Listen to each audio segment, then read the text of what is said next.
We don't realize, but that is really in many ways God's main concern. He wants the world to be spiritual. In fact, that's the whole point of the mission of the world. Spiritual or religious? Forget religious, spiritual. God is the totality of reality. There is nothing besides God. The problem is most Torah today is difficult because it's fragmented. And what Raamchal said is the only real way to understand something, or rather the sequence of gaining knowledge, is not through fragments, is through structure. So the Raamchal's method is structure, but you have to know how to create a structure. Most people don't. As you were speaking, I was fascinated because it sounds like exactly what's happening in the world today. Everyone is so into the outside, the external look, but no one is actually looking into the inner, the quality of things, the structure, how it's made up. And we see this trickle into many, many categories of our life, whether it be business, dating, personal, inner relationships, etc. It's all about the look, not about how it's working.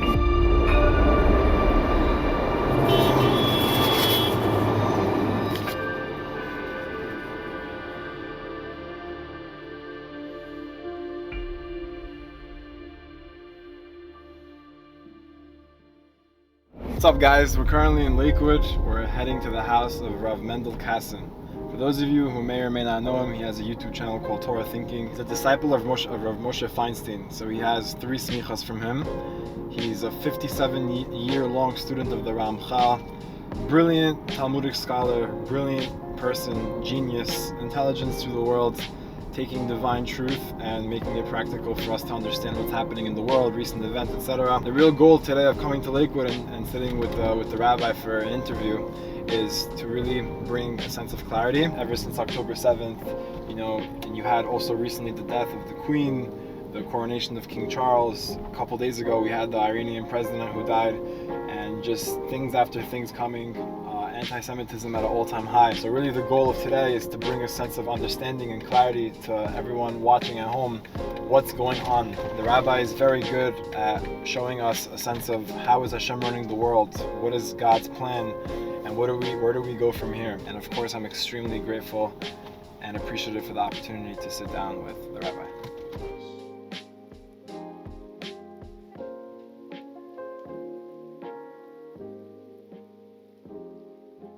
It's an amazing honor to be here today in Lakewood with the rabbi.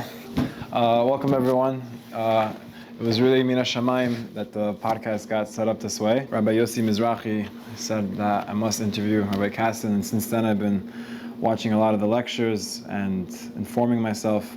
So it's really nice to be here today in the warmth of your home. So to start, you want to maybe give an introduction just about who you are, etc., so that people could understand. Even some biographical material. Yeah, we spoke. The rabbi is a disciple of Rav Moshe Fienstein. Right. Has 3 smichas from him. Also practices as a psychologist. I have 3 smichas, ordinations, whatever. One of them is from Moshe. One of them was from Rav Roshi from the Tanya, and another is from the Rosh Bezin from the Agudas Rabbonim in Yerushalayim.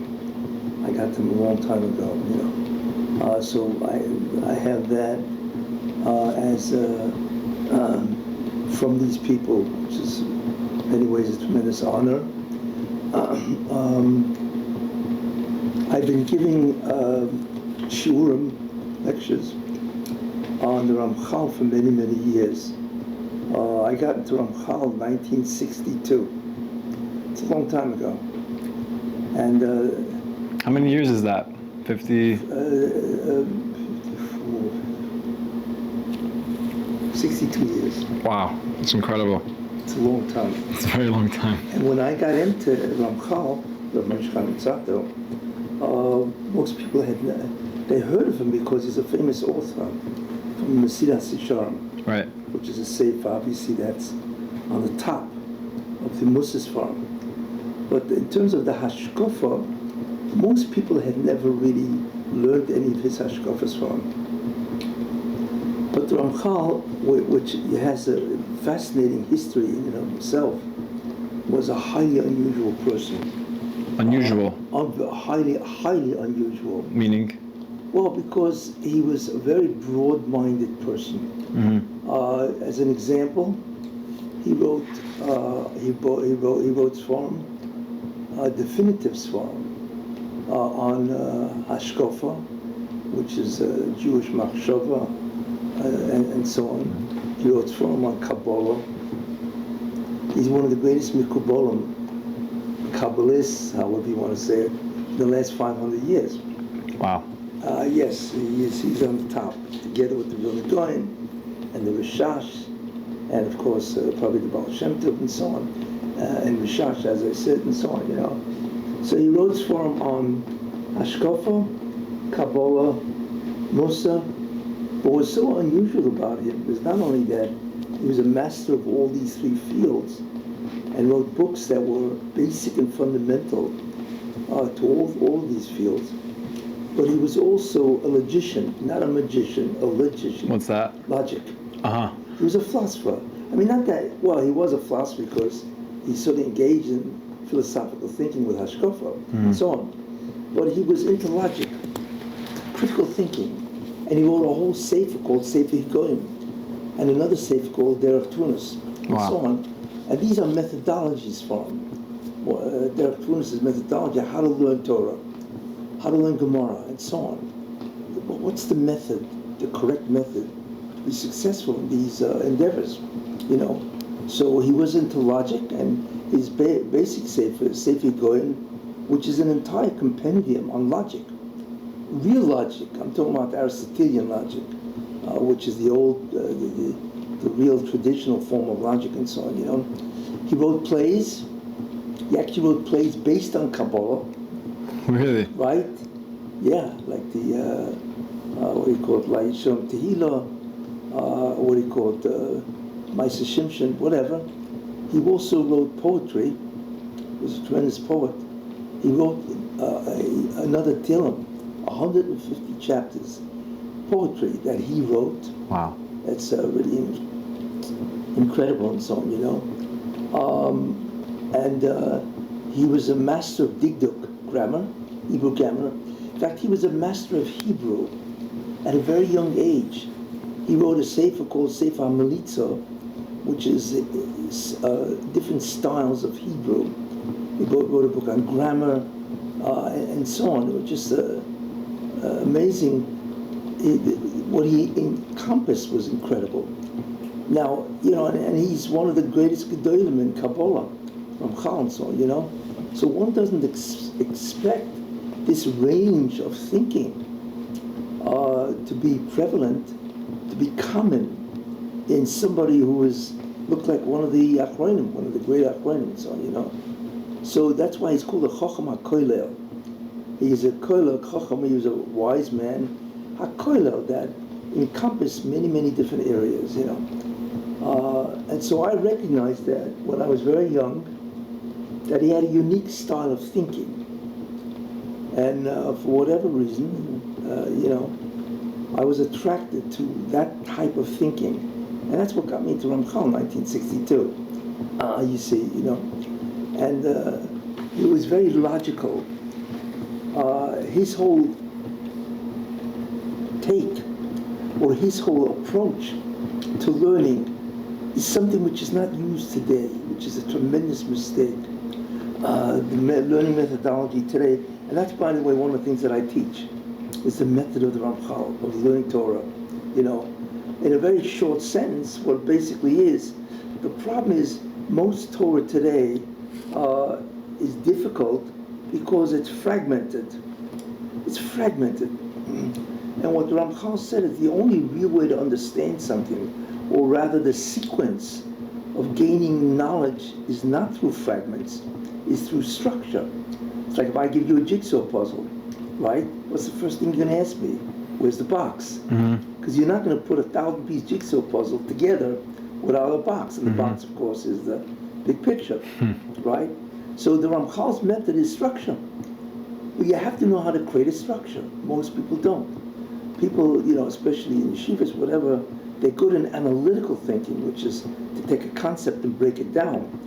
But what about if you have a concept, how do you build it up? How do you discover all the different components of that one idea from the one idea? So that's a tremendous skill, to be able to generalize a concept and create from that concept, its structure. You see the big picture. Anyway, that was his method, basically. And nobody really learns that way. The problem is, like I said, because the operation of the mind, and it's called synthesis, by the way, people are not adept at it. They can't synthesize. You know. What was the rabbi's upbringing? My upbringing was, I went to yeshiva. Where? Obviously. My alma mater, if you want to use my elementary school, so was RJJ, Rabbi Jacob Joseph School, which was considered the mother of all yeshivas. It was founded in 1901. Wow. It was the major yeshiva in the 40s, 50s, and 60s and 70s. So I went there for elementary school, for high school, and so on. Where was it located? The Lower East Side. Oh, the Rav was born in America. I was born in America, right. Nice. Even though people tell me that I sound English. I don't know why, but that's what they say. Baruch Hashem. In any case, so I was enamored from with the Raamchal's approach, because as a young teenager, whatever, I was very organized in my thinking, and I found him to be, a kindred spirit. It's hard to say that about Raamchal, but therefore that's what attracted me. And I always had a penchant, which is a drive to know pnimius, to know the internal concept or the essential idea of any concept. Mm-hmm. And so therefore, and he does that with his hashkafa. So very, very foundational. Right. I'm always into like if you show me a watch, I begin thinking about, well, what's in that watch? How does the mechanism work that can produce these hands going around and so on? So therefore, that structure, the answer to that question is really the structure of the item. So it attracted me. I also happen to be a clinical psychologist, which is interesting, because I'm very much also into the mind. The mind. Right. Except psychology is much more a discipline of behavior, and of course behind behavior is always the mind of a person. What creates the dynamics of the conscious mind, the unconscious mind. What we do, why we do it. Right. So it's really the fundamental ideas behind behavior. And meanwhile, I'm fascinated with the fundamental ideas of any discipline, and that's actually a problem, because you're more fascinated with the smorgasbord than you are with the meal, so I always had a tremendous interest in many, many different things. Yeah, as you were speaking, I was fascinated because it sounds like exactly what's happening in the world today. Right. Everyone is so into the outside, the external look, but no one is actually looking into the inner, the quality of things, the structure, how it's made up. Why it's happening and so on. And we see this trickle into many, many categories of our life, right. Whether it be business, dating, personal, inner relationships, etc. It's all about the look, not about how it's working. So it sounds like the teachings of the Raamchal are needed more than ever, right. If I'm not mistaken. Right. In fact, Raamchal writes in one of his farms, he used to have Gili Eliyahu. He had a lot of... Eliyahu Navi? Eliyahu Navi. Like see him? Oh yeah. Really? Well, I don't know if he saw him, but he certainly talked to him. Wow. So he wrote a whole sefer called Tikkunim Chadoshim, where he was visited by certain neshamas. Uh-huh. So Eliyahu was one of them. Wow. I think Rav Shimon Bar Yochai was another, and even he was visited by Malachim.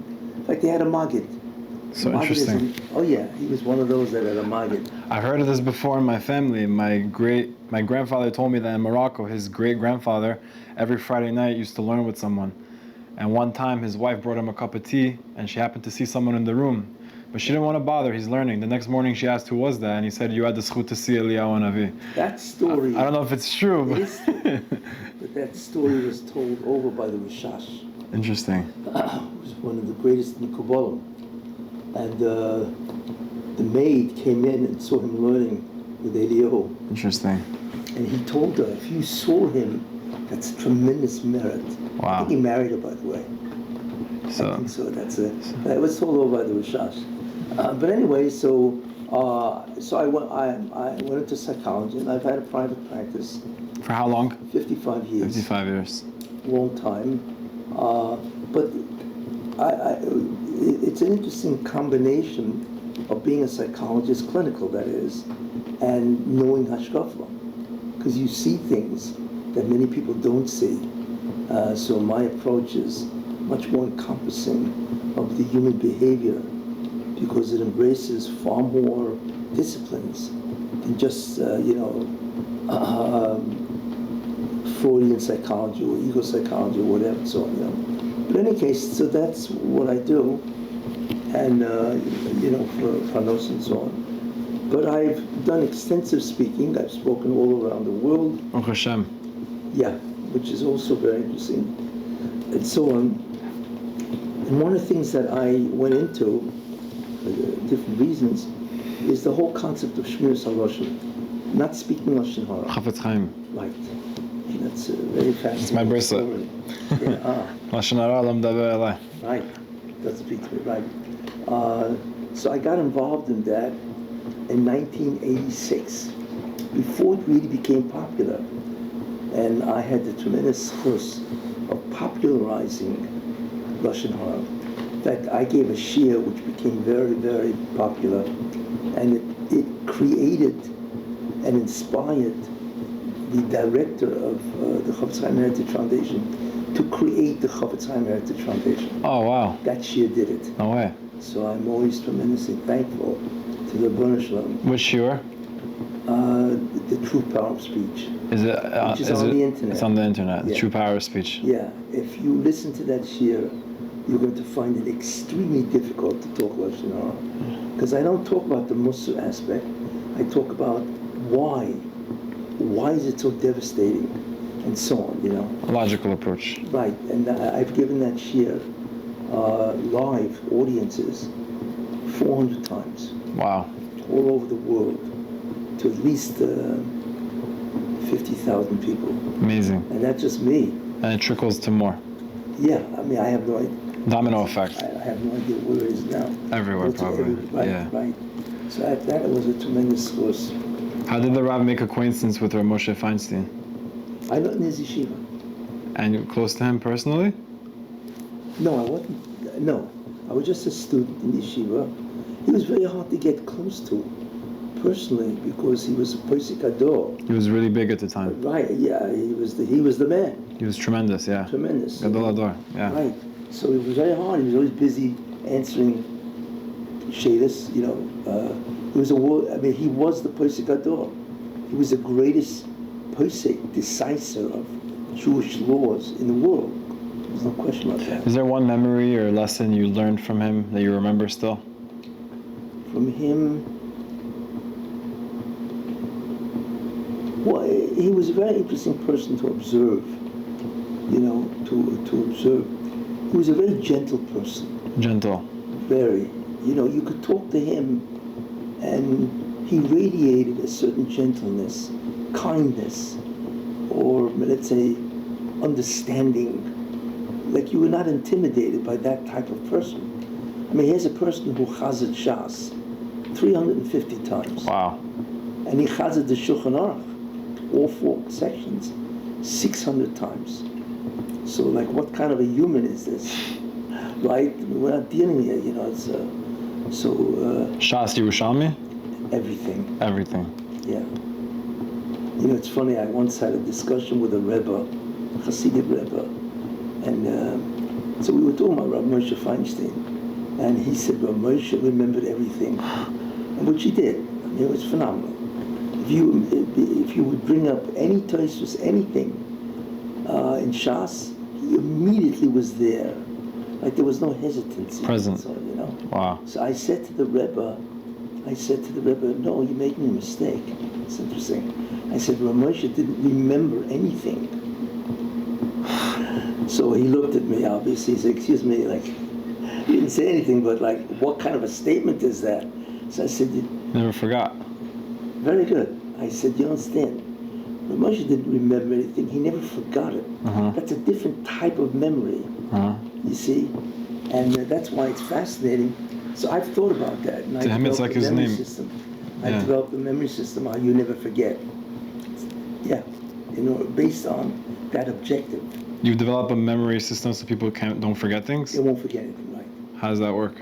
It's too long to explain. In a nutshell, a little bit.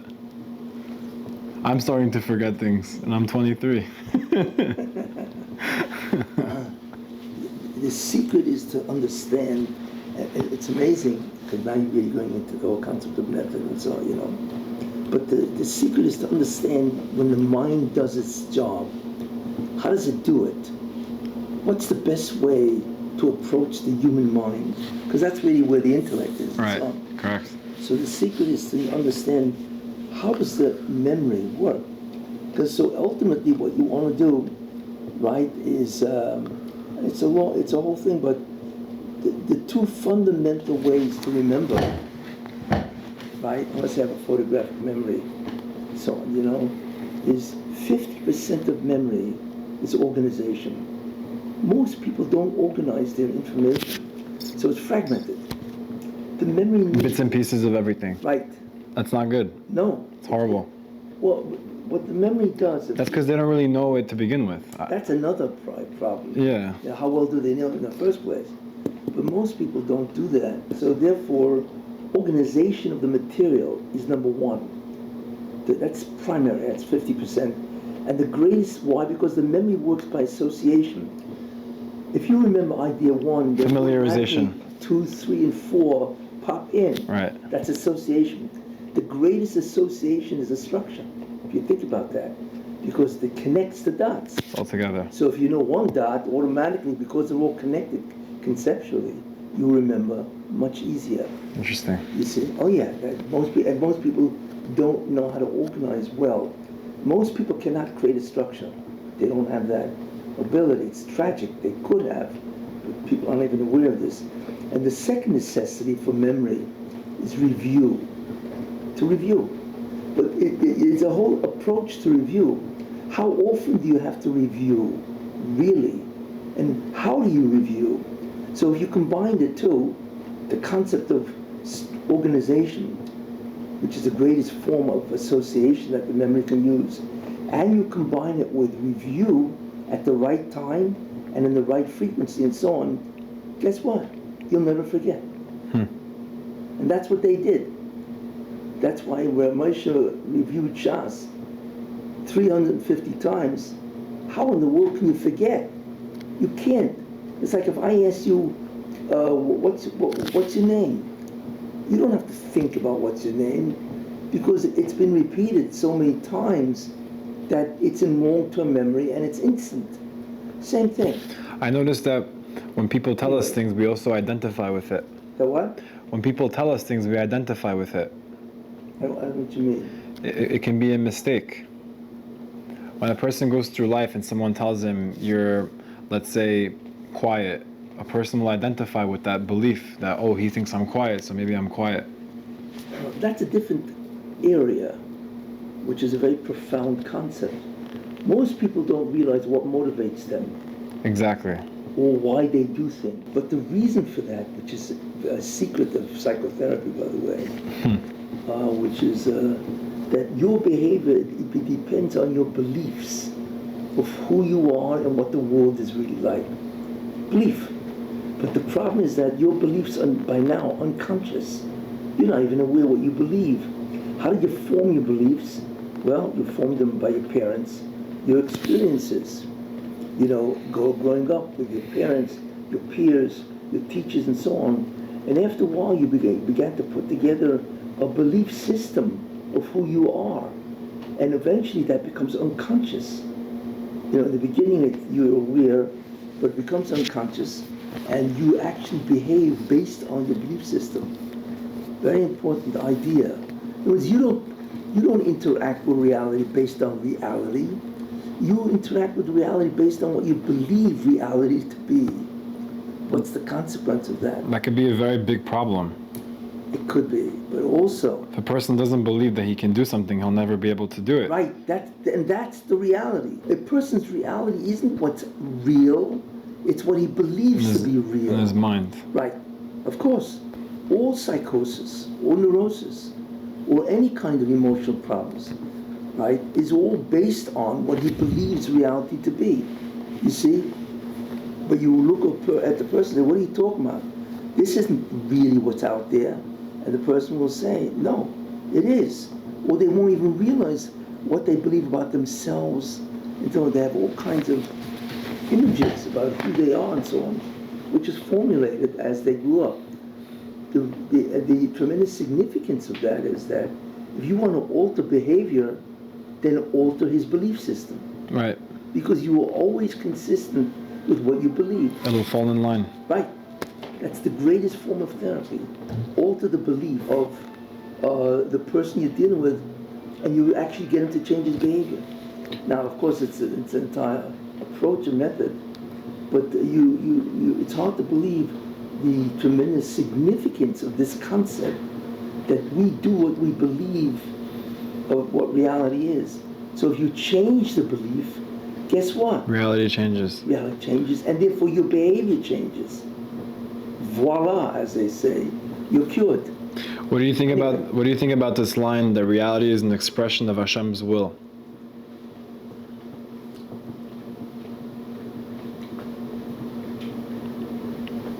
That goes into a lecture which I gave, in fact 2 of them, on who is God.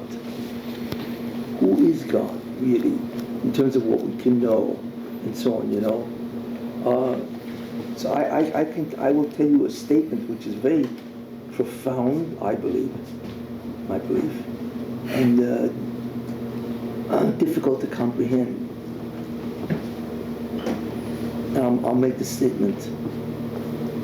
God is the totality of reality. There is nothing besides God. People don't understand. And Bechira. Well, no, Bechira is merely a phenomenon that God created.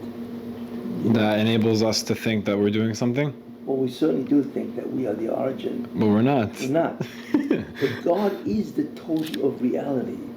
What does that mean? I'm going to tell you something which is very hard to understand. Okay. The only thing that we would think that can vie with that statement, right? Right. First of all, that God is the total, is that God is reality. There's nothing outside of him. He's it. God is existence. Well, okay, I'm going to alter that. God doesn't have existence. He is existence. But I'm going to tell you something which is really very deep to grasp. Mm-hmm. There is no such thing as existence. Existence itself is a created phenomenon. By God. By God.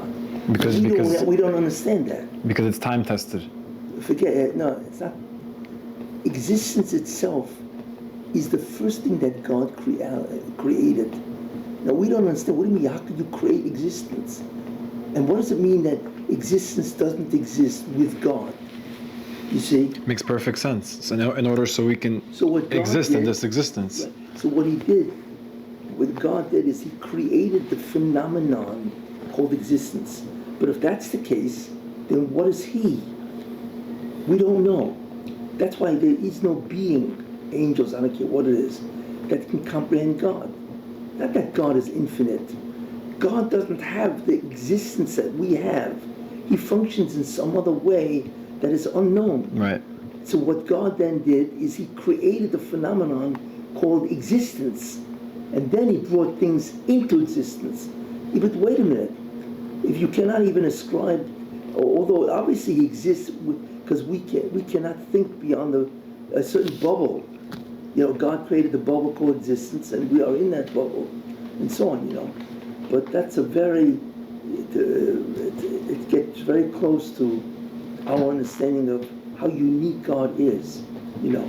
So, but as far as we're concerned, of course, is that he exists, we exist, and so on. But we cannot fathom a being that does not need existence to be. It has some other force, something else going on that we cannot fathom. Anyway, but there's a whole shit that I'm part of Shurim on who is God, and so on, you know. But in any case, getting back to myself, because that's what you asked, so that's what I do. So I lecture around the world on Hashkafa, and I've been blessed with the fact that many people have heard the shurim that I've given.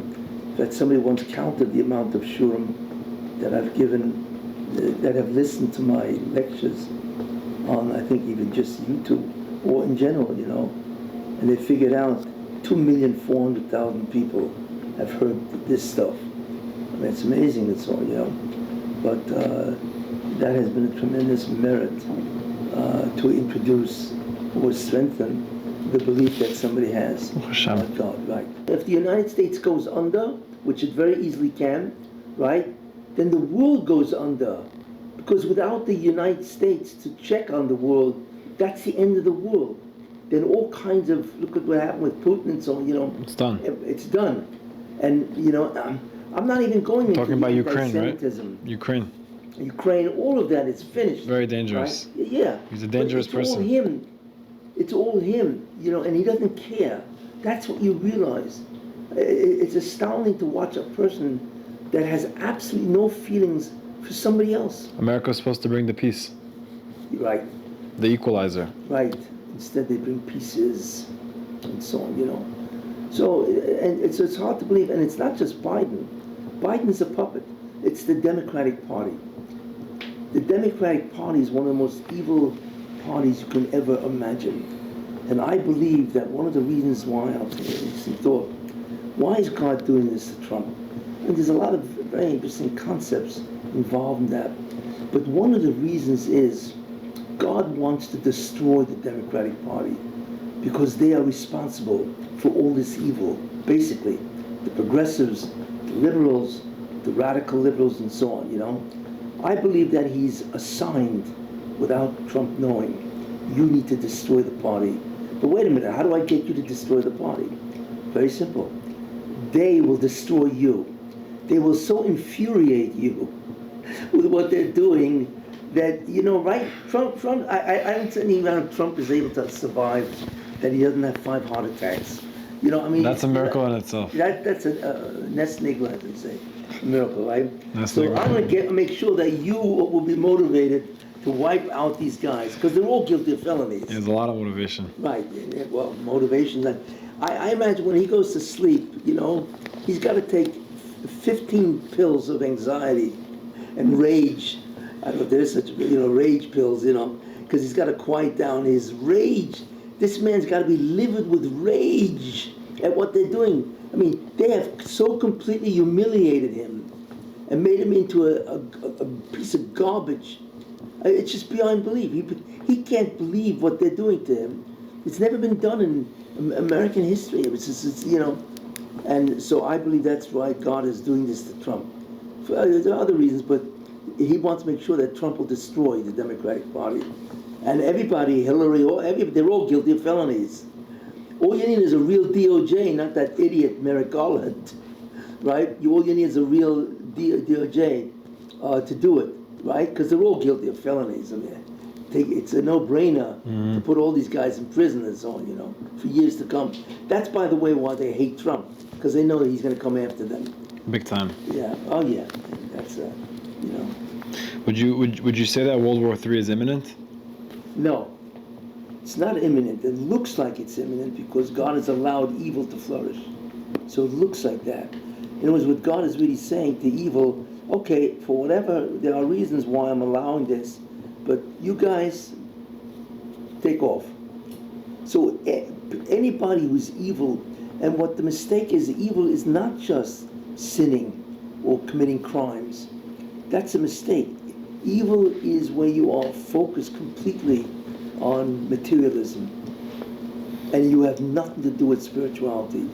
We don't realize, but that is really in many ways God's main concern. He wants the world to be spiritual. In fact, that's the whole point of the mission of the world. Spiritual or religious? Forget religious, spiritual. What do you mean by that? Well, to be religious means you do a lot of rituals. That you don't want to do? I don't care if you want to do it or not, but it's a focus on rituals, mitzvahs. Spiritual is focused on God. even though you do mitzvahs as a reason to believe in God. But to be spiritual means to recognize that there's another reality called the spiritual. Can you elaborate, please? On this? Yes. Rituals, commandments, tzivui. That's why it's very bad when a religion loses its spirituality. They're two different concepts. What does that mean? Judaism is first and foremost a belief system. What type of belief system? That there's another universe or another reality that is spiritual. Okay? In fact, if you really want to understand, Of course. God created basically 5 or 6 realities.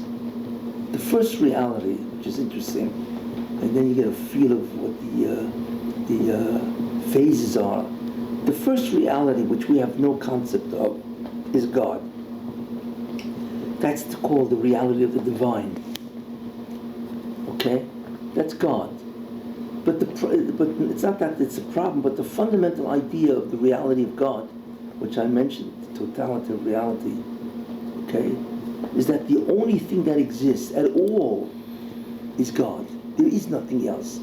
That's what it means, Einoid Milvadoi. Right. Besides God, it doesn't say there's nobody like God. Einoid Kamocho. And Kmo, yeah. Right. Einoid Milvadoi, which means that there is nothing but God. Nothing. And not only that, nothing can exist besides God. Correct. We don't understand what type of reality that is. But God is absolutely one, not relatively one. He just happens to be the only one. No, there cannot be another one that has that type of nature. Mm-hmm. So what God did, we don't know how he did it, is he created the capacity for there to be an other. An other. So that's why he created the thing called, the phenomenon called existence, and that allows an other to exist. Correct. Now we don't know how he does it, but that's his ability to create. So he creates the concept of a zulosoi. A zulosoi means an other. And he creates a being that reflects that reality. And that being is the neshama, the soul. The soul is the greatest entity ever created. Okay? The soul. And it is the first real thing, although first he creates the... Chelek Eloki. What? Chelek Eloki mima. Right. Right. So the soul is really part of God. We don't understand how. Part, but not is. No, we are not God, no. No, meaning like it's a piece of Hashem.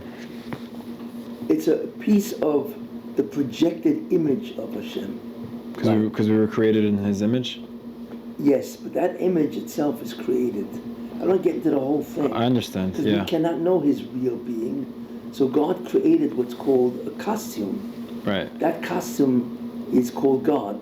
It's interesting, you know. It's called the Ein Sof. And stuff. God created an Ein Sof, which is His representation. But it's not Him. Which is us? No. Which is an Ein Sof, whatever that is, Shechina. Oh, okay. The Shechina is the Ein Sof. And where do we come from? We are part of the Shechina. We are part of the Shechina, the divine presence, right? That's why we're Chelik Lekai Mimal. We are really part of the Shechina. I'm going to give a shir next week about what all this means. Is that the second reality? That's the second reality. It's this reality of the neshama. There is an intermediate reality that God uses to create the soul, and that reality is the spheres, which are the divine emanations. I don't want to get into that, but the second reality is the reality of the soul. Then what God did is created a third reality called the spiritual. Those are all the angels. Mm-hmm. The neshama is much greater than spiritual. So the third reality is the... Is that so? Is what? Is that so? The what? Is that so? Yeah. That we're greater than the angels? Of course. Why? Because we have Bechira? No. We're being tested? Why? Our being is divine. Their being is spiritual. Spiritual is a lower reality than a reality of divinity. So what does spiritual mean? It means that it's another reality, not physical. We don't know the nature.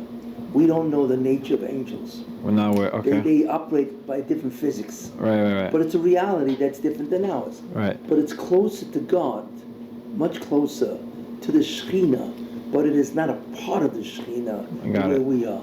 Got it. See? So that's the third reality. Okay? Is the reality of the spiritual. Then God created the physical reality. Okay? Is that where we reside? That's where we reside.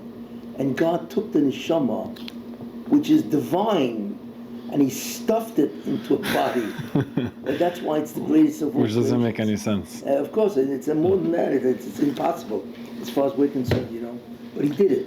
So He took a neshama, a spiritual soul, not spiritual, divine soul, and He stuffed it into a body, and we're forced to reside, and death will free us from the body and allow us to become back what we always are, and that's our divine soul. So is the whole avodah of life to constantly disconnect from the physical and connect to the divine? Wait. Sorry. It's okay. The fourth reality is the physical. That's the fourth reality. Okay? Fifth. The fifth reality. Let me guess, evil. Yeah, very good. Oh yeah? Right. I guess. Is the world of the Satan. And the Satan is an angel that represents. I was just learning about this. The Satan has his own world. Right? It's called the Sitra Achra. Sitra Achra, exactly. Right. Hazak Baruch. Great. Okay. So that's 5 realities. Right? Now, when Adam sinned. It's 5 or 6? Well, what did I say? You said 5 to 6. 3, 4, 5. Okay. But here's the problem. Adam sinned. What's 6? The White House? Well, the Sitra Achra, the Satan, is the 5th. But here's the problem. So the 5th, which is the Satan, the world of the Satan, he's able to project a certain energy. It's called the Zoyama. It's called the Zoyama's pollution. Okay. So that it's like an octopus that has tentacles. The Satan is able to project a force. That's called Zoyama. The problem was in the time of Adam, you had Adam, first man Adam, and you had the Satan, who was represented by the snake. The Nachash. The Nachash. Yeah. Right. Okay. Wait, so 6 is the... Sinned, what? 6 is the what? No, because it's really a merger of the 5th and the 4th. So the problem is that, well, let me put it this way. You have the divine, which is God. You have the soul, which is 2. You have the angels, which is spiritual world. It's 3. You have the physical, it's 4. Right? Right. Then you have the world of the Satan, which is 5. But here was a new reality where the Satan became part of the physical. So it's the physical with the Zoyama together. So it's like 4.5? Sort of, right. So that's another reality that never was. And the one who did that was Adam HaRishon. Because he made the connection. Through the sin. Right. Because he sinned, the Satan was able to take his Zoyama and influence the physical world. So that was kind of like a leak in a boat in the ocean. Sort of, right. You could say. And that is why there's death. Because God, now, this tells us, let me tell you now what the task of man is. Right. What God wants is man, certainly the Jewish people, to retransform one reality into the higher, and eventually create a new reality called the future world that the soul will reside in. When Mashiach comes? No. Now? No. The Mashiach is the last messianic era before, it's the last era of the physical world will be the messianic era. And then that disappears. That's after Galut. Yeah, well, the Golus ends first, and then you have Mashiach ben Yosef, who will destroy the world, not destroy the world, but get rid of the evil. And then Mashiach ben David will be the Messiah that rules mankind. Oh, there's 2 Mashiachs. Right. Until the year 2240, which is the year 6000, and then the entire world ends and begins to retransform based on the acts of the Jews. So Mashiach ben Yosef is Gog Magog? That will happen in his era, correct. And Mashiach ben David is after he... Techiyat HaMetim? Right. The resurrection of the dead, which is what we pray for every day. Right. And that begins the transformation from the physical world, because in that time, the Zoyama disappears. That's why there's Tchis HaMesim. So basically right now we're kind of at the end of the fourth reality. Right. And the end has now started. What a time to be alive. What a time is right.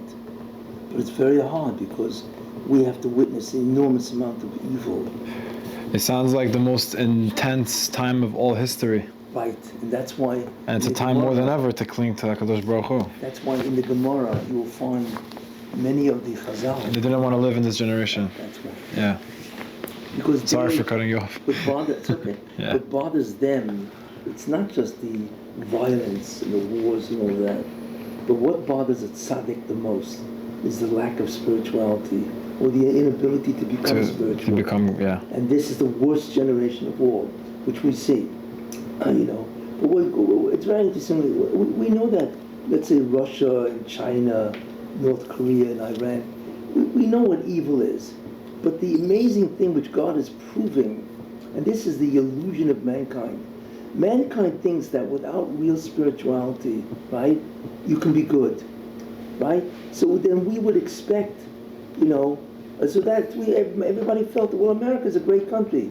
Not that it's spiritual, but it's a great country. We now understand that America itself, which was always a decent country, can harbor an unbelievable amount of evil people. And we see the woke community, all of this, how they treat many citizens, and so on, and the complete preoccupation with physicality and materialism. People don't look at this as evil, but it is, because the purpose of mankind, according to what God wants, actually the purpose of the Jews, is to, by doing the will of God, you retransform reality. You see, from the physical, it becomes spiritual. This world will become spiritual, and then this spiritual world will become the future world, which is the only proper world of the neshama. The soul is so high, it cannot reside in the physical world or in a spiritual. It will only reside in the future world, and the future world is completely appropriate for the soul, which is the greatest of all creations, to reside in. So how are we alive? What? How are we alive then? By the will of God. Because He has ordered, right? He has ordered the neshama, you cannot leave. But the neshama really is so great that it should be able to completely retransform the physical body into complete glass. Sounds like Techiyat HaMetim is happening every second. It could happen if not for the command of God. So God is willing us. Change the physical body, right? So God is willing us into existence, and we have to justify our existence. It's our job is to retransform each reality into a higher reality, higher until you get to the highest reality of all, which is the place that the soul will reside. That's another statement. That God doesn't just create and walk away, because nothing can exist without Him, without His input, and that input is from nanosecond to nanosecond. Right. So Machadish B'chol Yom Tamid means He constantly has to will exist. If God would divert, like His refresh, what? like a button almost. Right.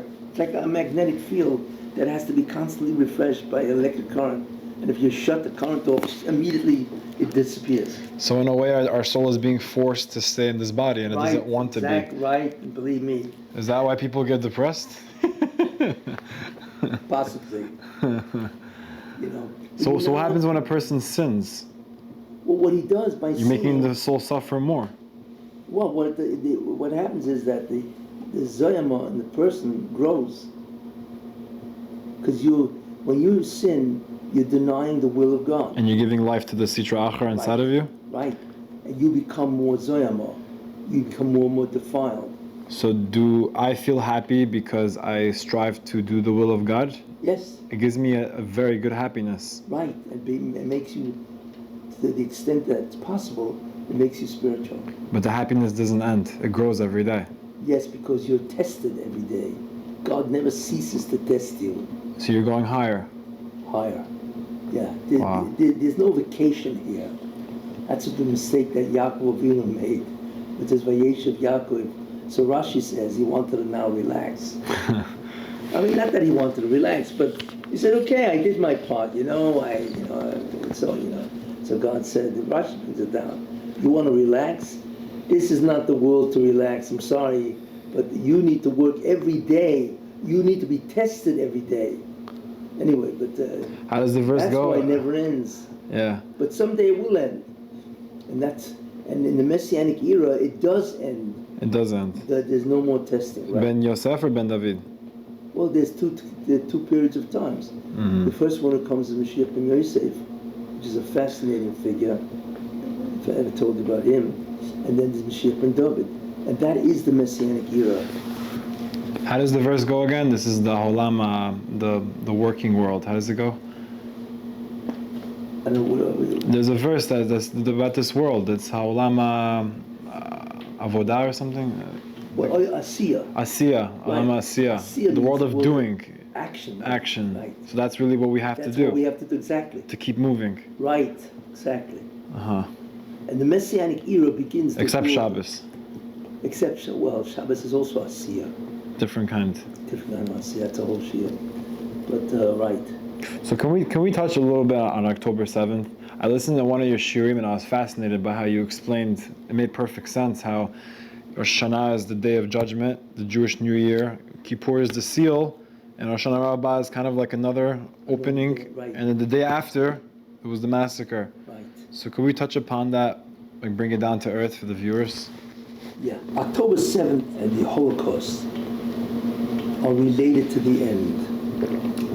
To the end. End of what? Galut? Yes. Why? There's a big problem,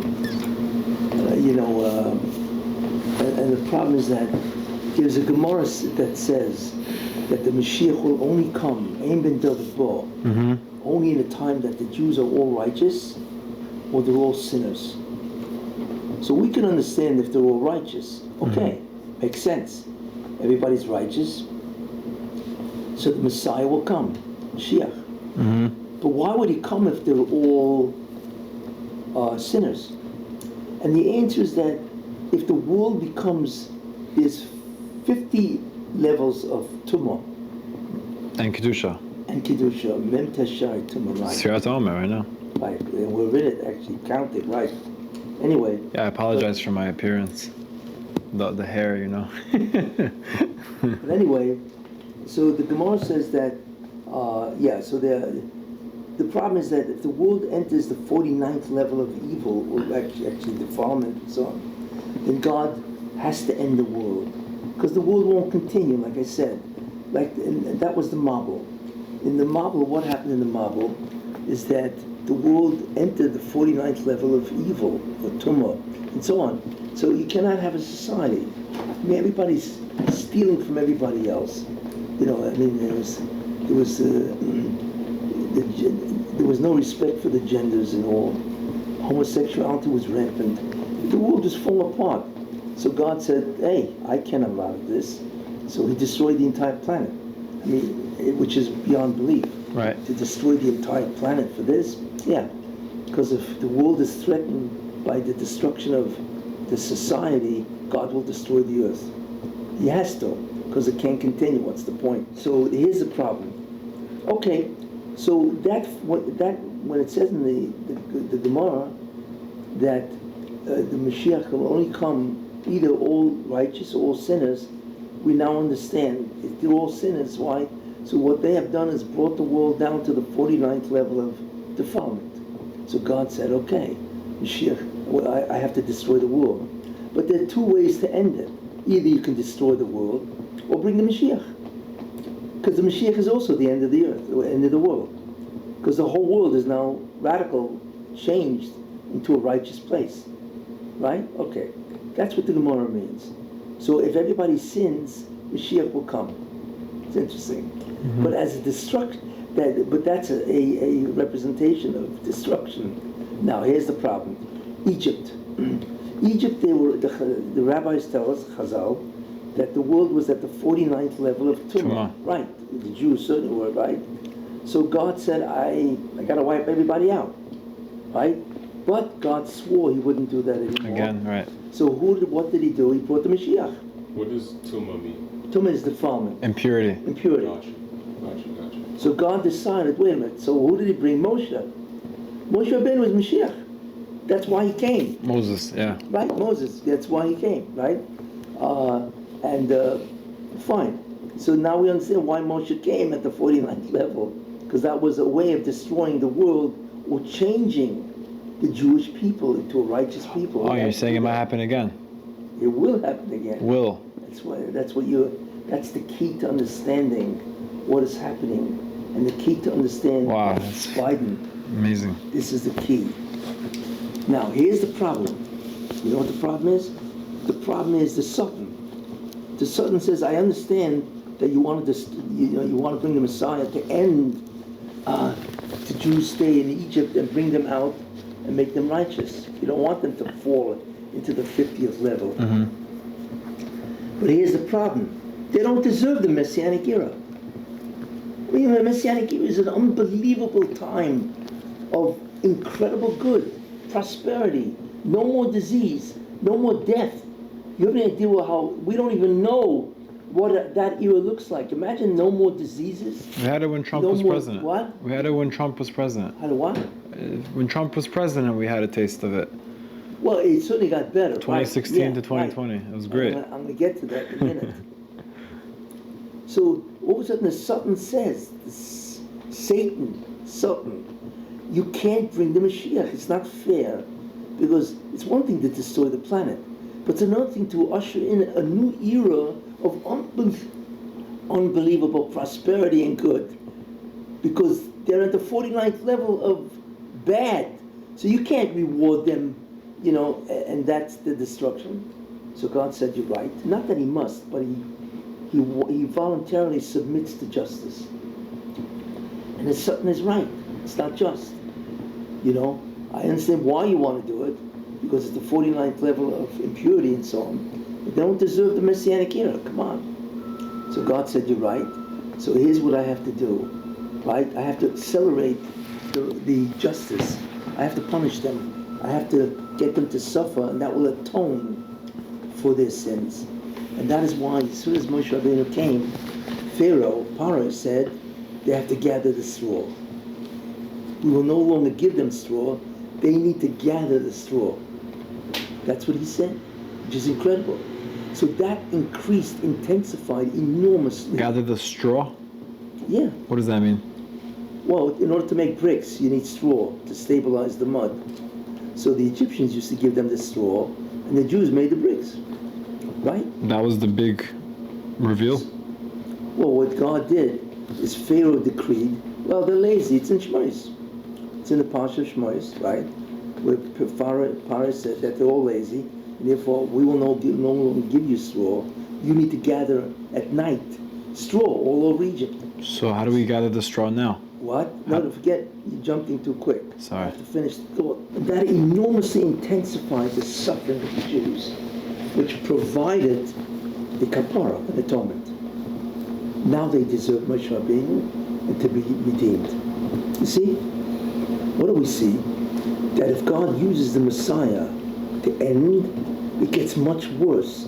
You see? Because evil is screaming they don't deserve the Mashiach. Therefore now, there's a whole concept of who Trump really is. Reincarnation of. Okay?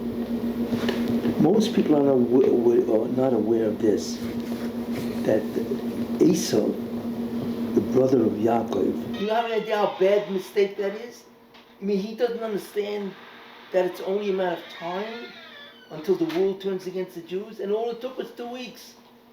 And it's not that the world turned against them, it's that they're terrorists. The world is sponsoring terrorism. They're saying that, Hamas was right. I mean, it's beyond belief what these guys are saying. Most of these people by these protests don't even know what because he doesn't understand.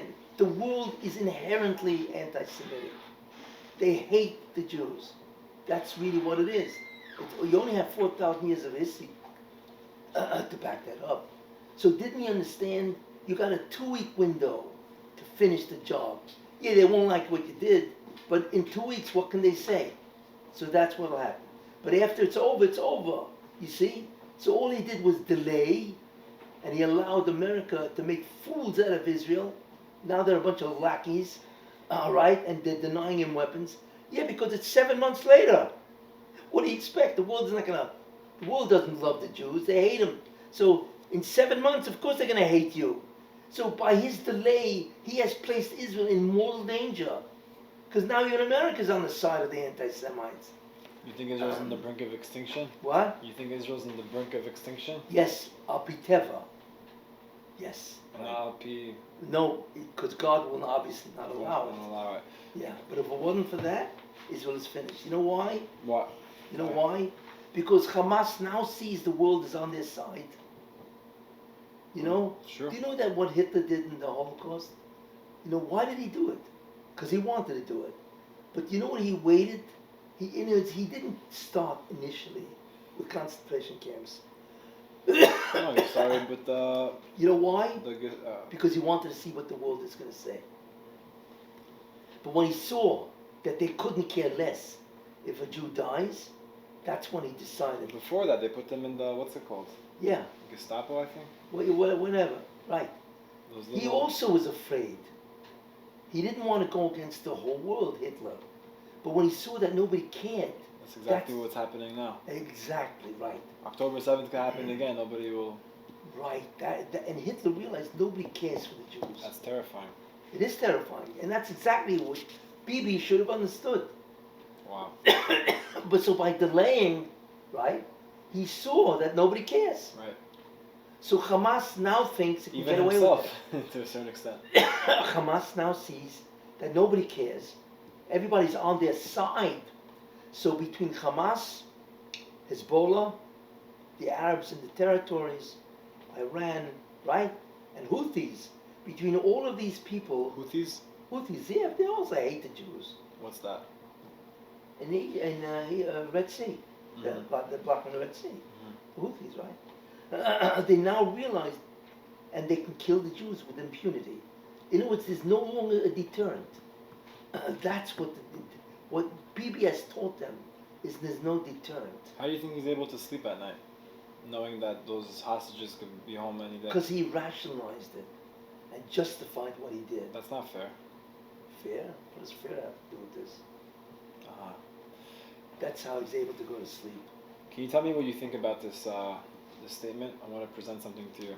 Yeah. If it's true, Titus was a Roman emperor, correct? Right, yeah. So he came into Yerushalayim, Jerusalem, Right. destroyed the second Bet HaMikdash, the second Right, temple. right. He obviously did everything that he did. Is it true that they renamed the land Palestine because of Palestine was the biggest enemy of the Jews at that time? Yes, So that's the origin of Free Palestine. right. So is it true that when a college student goes to campus and waves a flag, Free Palestine, what they're really doing is calling for the extermination of the Jewish people? Right, of course, that's what they want. But They if say you from go the to river of the sea, Palestine will be free, meaning free of what? no Jews. Right, exactly. Meaning, but if you go to these protests and actually speak to these people, they don't even know what they're talking about. They don't. The media has them brainwashed. But it's still there. They are still culpable. How do you join a movement? Why? without Because knowing they're in anything about it? Are you They're in crazy? America. You don't understand. How do you join a movement, right, without knowing anything about it? It's one thing if the movement said, well, we want more jobs. But this is a movement where it says exterminate the Jews. Terrorism is a trend. I don't care what it is. I'm talking from the perspective of justice. Right? Where's your humanity? You want to join a movement that says exterminate the Jews, and you want to take the position of a terrorist, right? How do you do that without knowing anything about it? You got to check it out. You can't take that kind of position. I mean, it's one thing if we're protesting because we don't get enough jobs. There's discrimination. Okay, it's an economic fault. Fine. So do you really have to check out if the claim is true? Maybe. But if the claim is that they deserve to die, how do you not check it out? Are you crazy? You know what I'm saying? They're all guilty. Every college student has no idea of what they're going to have to answer to. Because how do you join a movement when the movement is exterminate the Jews? What about the two-state solution? That's nonsense. It's already a two-state, right? Besides the fact that it already is a two-state. How many Arabs Gaza could have been another Lebanon. in Israel, how many Arabs live there? Gaza could have been the Lebanon of the Middle East. Right. Because it has beautiful beaches, right? Instead, all that money went for tunnels. It's just beyond belief. If you look at Gaza, they had a chance to create a civilization and structure. Of course. And they completely fumbled. It didn't fumble. It was purposely. They earmarked all the money for tunnels. Hamas was in control. Total. Since 2005. Do what we say or die. What? Do what we say or die. Right, they'll kill you. Right. Or they have absolutely no compunction. It could have become a travel spot. I don't know if you know what Lebanon was 50 years ago. It was the flower of the Middle East, Lebanon. It had beaches, it had everything, right? And now it's a nothing. You know, because of Gaza could have become the Lebanon of the Middle East. It could have become a beautiful place with a tourist attraction, everything. Wasn't that when all the Syrians moved to America, that time period? Yeah. Because of, what's it called? So there was a two-state solution, but they're not interested in two states. What you have to understand is Arabs don't want to live with Jews. There's no such thing as a two-state solution. The Hamas doesn't want two states. They want completely the land of Israel because it was once under Arab control, so according to Islam, what do they call Deir al something? Once something is under control or was under control of the Arabs, then you can never let it go back to anybody else. They feel obligated to do that based on their religion. What do you think about this? There's a verse that says, Ki bechinam nimkartem velo bekesef tigaelu. For free you sold yourself, and it's not money that's going to redeem you. Chinam meaning sinat chinam. Kesef refers to mitzvot. So the only thing that can redeem us is the word chinam, which is interchangeable for ahavat chinam. This can seem like all of this is really our fault. Because what happened before October 7th? It is. Our Ashkenaz, Sephardic, religious, non-religious, we're supposed to be united, no? Right. That's my next year, by the way. Wow. Az mitkaven. Yeah. What do you think about that? About what? This idea that this is really our fault to begin with. Because if we were One united... of the greatest destroyers of Judaism was sinas chinam, baseless hatred. Right. And what does that do in Shamayim? How does that evolve? Well, it killed all the 24,000 students of Rabbi Akiva, didn't it? Right now. Yeah, why? Because of sinas chinam. The Gemara says. Deeper. Why did it kill? You know, because Lashon Hara is one of the worst sins you can do, because it has enormous destructive force to separate the Jews. Lashon Hara is the most powerful instrument ever made that will destroy unity. Because when you badmouth your friend, you destroy his reputation. The Lashon Hara has destroyed marriages, businesses, peace, everything. Shidduchim. Every shidduchim, right. Not knowing what to say has destroyed the unity of the Jewish people. So that's why. So is it possible that our mouth caused all of this? Well, we are in many ways, none of this could ever happen unless the Jews sin. None of this, you know. What's the responsibility of the Jewish people now? The key thing that God wants is loyalty. That no matter what he does, you need to believe in him, that he runs the world, and that you trust him. Don't question what he does. That's the key in today's time. So to work on our emunah b'tochon. That's it. I mean, besides the mitzvahs and so on. Is everybody expected to sit and learn Torah and become a big Talmid Chacham? Everybody's expected to learn Torah, yes. If you become a big Talmid Chacham, it depends on your acumen and so on. But what if one of the people listening to this video is not so affiliated? Which is not, we're not judging them, but what if a person is like, where do I start? How do I start, getting in touch with my spirituality? Well, you can't become ignorant. The only way to begin a journey... Ignorance is bliss. Well, it's not bliss, it's Gehenna. But anyway, the key thing is you have to learn. You can't, like it says, Einam Oretz Chosed. Anybody who's anything around, he's very limited, he doesn't know much. The key thing is to go to a Jewish bookstore. There are many books, good books written, on Judaism, what it is, and the laws of Judaism. And the key thing is to go and buy a couple of books and read them. You see? And one of the great book to buy is Derech Hashem, The Way of God, right? By Rabbi Moshe Fienstein. Shar Bitachon. But the Way of God is a explanation of the divine plan, which is really very good. It's been translated into English, so that's not a problem. Oh, the Raamchal. Raamchal, right? Yeah. And that'll give you a good feel of what Judaism is really all about. And I've tried to talk about the basics, so on, and also to connect it to world events, where you see what's actually happening. I have a deep love and appreciation for Victor Miller. Yeah, no, he was one of the great speakers. Yeah, he's an unusual person, very good, tremendous, very prolific. What do you think parents should teach their children? Well, parents mostly teach their kids by modeling. Parents, they teach their kids by acting out and doing the mitzvahs, so the children look at their parents and they imbibe the behavior of their parents. That's why parental behavior is very important.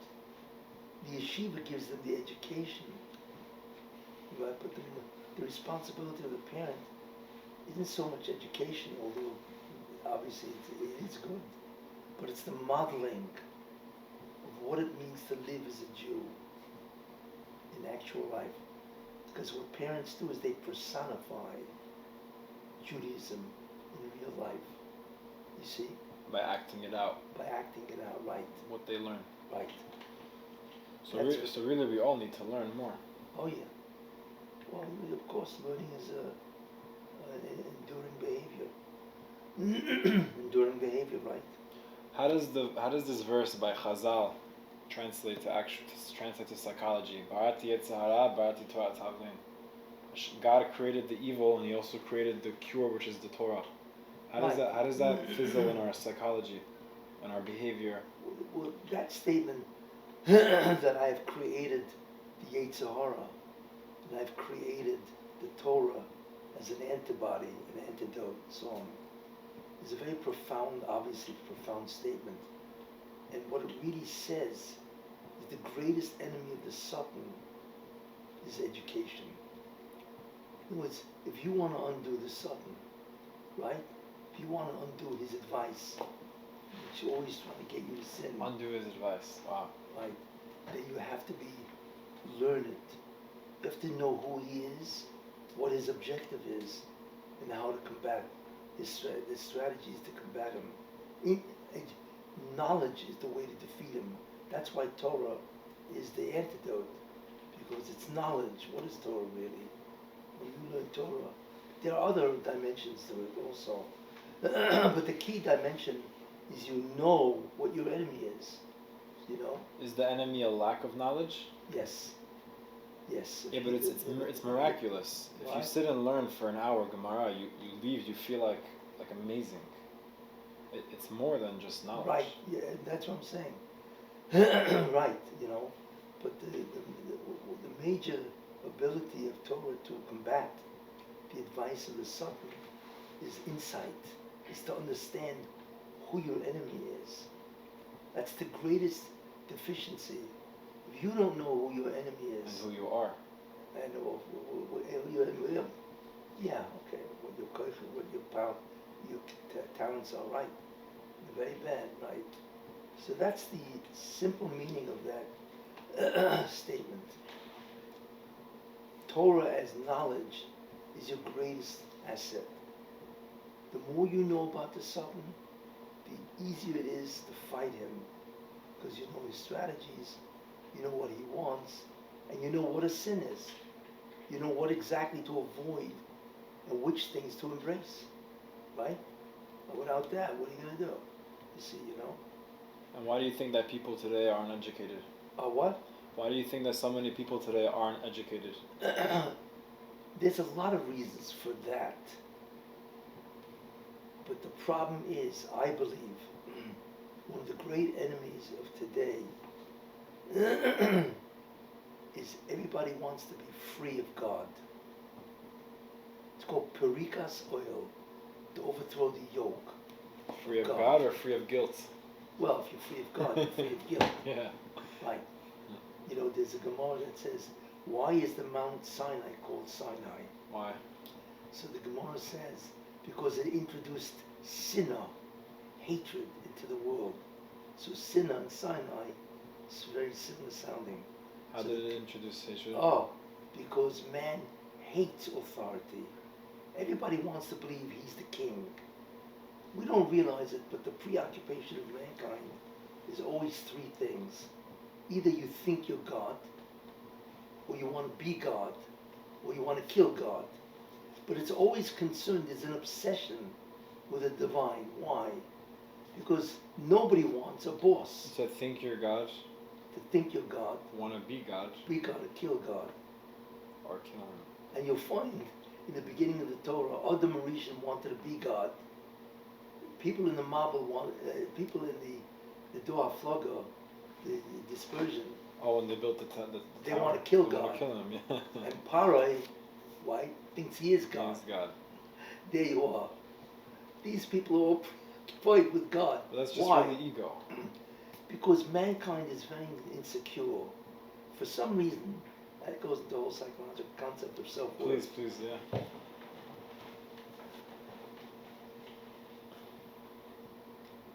Man, when he's born, man means men and women, when they're born, they're very vulnerable to a certain idea. They know they're helpless. Infants automatically know it is helpless, right? So it develops what's called an existential or a psychological inferiority. We all feel inferior. Why? Because we're very vulnerable. Can't survive on our own. If the kid doesn't have his parents, he's finished. Wow. Right? And not only that, we live in a society, right, where you're dependent on society for so many things. So therefore we develop a need. What's the need? To make believe with somebody. To feel confident. Right. To deny our vulnerability. To deny our inherent inferiority. That's where the origin of self-worth comes from. Why we have ego needs. Because inherently, intuitively, we feel like nobodies. You see, because we're vulnerable. If you don't go out to work, you're not making money. You don't make any money, you're going to drop dead. There's nothing to eat, no shelter, and so on. This is the problem. The origin of the most fundamental psychological drive, right, which is self-worth, self-esteem, Right. is inferiority of self. That's the belief we really have. Is that how we? Is that So how therefore, God created us? wait. Sorry. We are always trying to reassert or deny our inferiority. That's why everybody, they want to build buildings, they want to have their plaque names. It's all about asserting self, you see? Wow. And therefore, if I have to assert self, the last thing I want to do is to do what? Is to work for somebody else where he can fire me. So that's a validation that I'm a nobody. That's why we hate authority. Man inherently hates authority because it's the exact opposite of what I need to feel that I'm somebody. Got it? Mm-hmm. We live in a generation, right? So everybody's involved in two things, or three, whatever. One, you want a life of pleasure, or more importantly, you want a life where you will avoid pain. Right? That's a fundamental. Right. Not only you want to avoid pain, which is even more basic than getting pleasure, but the second thing we always need is we need security. Why? Because that way we'll never drop dead. You see, that's why we have bank accounts. In fact, even the word social security, right? That's what it is. See, so that's all our psychological needs comes from the basis, the fact that we're born as infants. If we were born like Adam Rishon was, the first man, 22 years old, that's how old he looked, right? we wouldn't have this. But since we're born as infants, right, and we stay infants for 12 years or more, what's the most fundamental conflict of a teenager? To assert independence. That's why it's so hard to raise teenagers, because they're always trying to feel their oats. I'm somebody, you see? So the worst thing you want is to be told what to do. That's why we hate all law and order, because law and order tells us what to do. What's the solution? What? What's the solution? To realize that we are nobody. Humility. All right, that's why Anivitz is so great. That in reality we are nobody. Wow. But it's okay. It's okay to be nobody, because behind us is God. You don't need to be anybody. Yeah. We don't need to be anybody. As long as He's somebody, which He is, He'll take care of us. That's why belief in God is such a cure-all for psychological disorders. So you're saying we're born as infants, we kind of morph into this adult figure, but this inner child is so still there, rampant. Right? We never get rid of the inner child, right? It becomes part of a belief, right? So the solution to this void is Shar HaKenya. Well, to admit what we really are, that we're not bothered. The solution to the void is to fill yourself with Hashem.